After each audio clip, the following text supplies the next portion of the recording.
কিছু বলতে চাই নারী, মহিলা, মাতৃগুলোকে আর মেয়েদেরকে।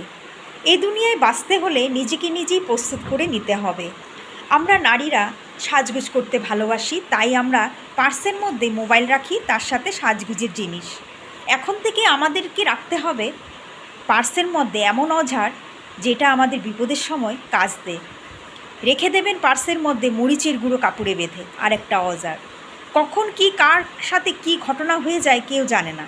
আর আমরা নারীরা নিজেকে নিজেই বাঁচাতে হবে, আর এমন করেই আমরা নিজেরা প্রস্তুত হতে হবে। কেউ কাউকে বাঁচাতে আসবে না, সব মিথ্যে কথা। নিজের জীবনটাই নিজেই আমরা বাঁচাতে হবে। আর স্কুলগুলোতে কম্পালসরি সাবজেক্ট করে দিতে লাগে।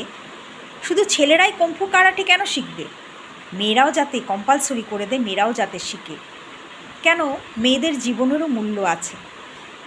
আর আমরা নিজেকে নিজে এমন করে শক্তিশালী হয়ে উঠতে হবে যাতে বিপদে আমরা নিজেকে নিজে বাঁচতে পারি।